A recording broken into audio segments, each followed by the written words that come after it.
حضرت کی بارگاہ میں سوال ہے کہ زید نے 25 لاکھ روپے بینک سے قرض لیے جسے قسط وار جمع کرنا ہے، تو اب زید زکوٰۃ کیسے ادا کرے گا؟ وضاحت فرما دیں۔ زید کے پاس جو کچھ سونا چاندی پیسہ اور دکاندار ہے اگر تو دکان پر جو سامان تجارت ہے وہ سب کی بازار بھاؤ سے قیمت سب لگانے کے بعد جو پیسہ بنتا ہے اس میں سے 24 لاکھ روپے مثلاً 25 لاکھ روپے مثلاً اس نے قرض لیا ہے،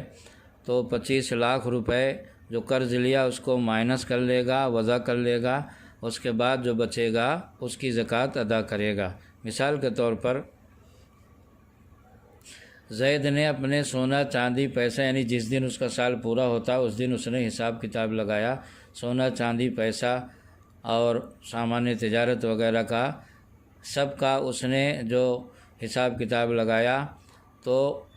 اس کے پاس 26 لاکھ روپے بنتے ہیں۔ تو اب چونکہ 25 لاکھ روپے وہ قرض لیا ہے بینک سے، تو 25 لاکھ روپے یہ مائنس ہو جائے گا اور اس کے پاس سب کچھ یعنی مالیت جو ہے 26 لاکھ کی ہے، تو لہذا 1 لاکھ روپے سے 2.5% نکالے گا اور 25 لاکھ کی زکوٰۃ نہیں نکالے گا، کیونکہ وہ 25 لاکھ قرض میں مجرا اور مائنس ہو جائے گا۔ اسی طرح مثال کے طور پر کوئی آدمی 30 لاکھ روپے قرض لیا ہے بینک سے قسط وار دینے کی شرط پر، تو اب وہ اپنا جس دن اس کا سال پورا ہوتا ہے اس نے سونا چاندی پیسہ اور دکاندار ہے تو سامان تجارت وغیرہ کا حساب کتاب لگایا تو 32 لاکھ اس کے بنتے ہیں، تو 32 لاکھ میں سے صرف 2 لاکھ کی زکوٰۃ وہ نکالے گا، کیونکہ 30 لاکھ جو اس کا قرض ہے اس کے اوپر بینک کا، تو وہ 30 لاکھ قرض میں مائنس اور وضع ہو جائیں گے، اور 30 لاکھ مائنس ہونے کے بعد جو 2 لاکھ بچیں گے تو 2 لاکھ میں سے 2.5% وہ زکوٰۃ نکال دے گا۔ اب یہاں پر ایک سوال یہ ضرور ذہن میں آ سکتا ہے کہ بینک کا قرض میعادی ہوتا ہے اور میعادی قرض وجوب زکوٰۃ سے نہیں روکتا، یعنی وہ مائنس نہیں ہوتا، میعادی قرض کا اعتبار نہیں ہوتا ہے، جیسا کہ دین مہر ہے کہ عورت کا مہر اگر اپنے ذمہ باقی ہے مثلاً 1 لاکھ 2 لاکھ تو اس کا اعتبار زکوٰۃ میں نہیں ہوتا اور عورت کا مہر مائنس نہیں ہوتا ہے، تو پھر بینک کا قرض بھی میعادی ہوتا ہے، پھر یہ کیوں مائنس ہو رہا ہے اور اس کا اعتبار کیوں ہے؟ تو اس کا جواب یہ ہے کہ جو دین یعنی قرض میعادی ہوتے ہیں وہ 2 طرح کے ہوتے ہیں۔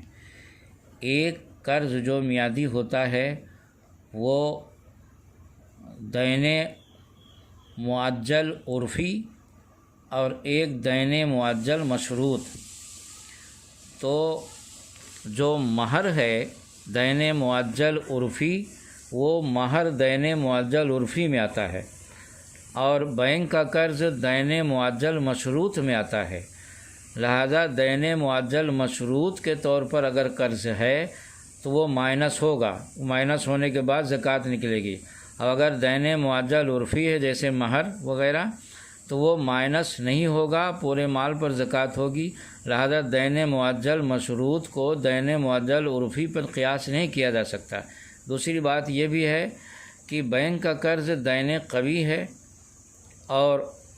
مہر دین ضعیف ہے، اور دین ضعیف کو دین قوی پر یا دین قوی کو دین ضعیف پر قیاس کرنا قیاس مال فارق ہے۔ یہاں پر یہ چیز بھی یاد رہے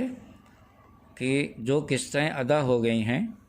مثلاً کسی نے 5 لاکھ روپے قرض لیا اور اس کا 15 رمضان کا سال پورا ہوتا، 15 رمضان سے پہلے اس نے 1 لاکھ روپے ادا کر دیا ہے، تو اب اس 1 لاکھ کا کوئی مطلب نہیں، 1 لاکھ مائنس نہیں ہوگا بلکہ صرف 4 لاکھ مائنس ہوں گے، یعنی جو قسطیں ادا ہو چکی ہیں ان کا اعتبار نہیں، جن کو ادا کرنا ہے وہ مائنس ہوں گے۔ تو حقیقت ہے میں صرف احساس ہوں۔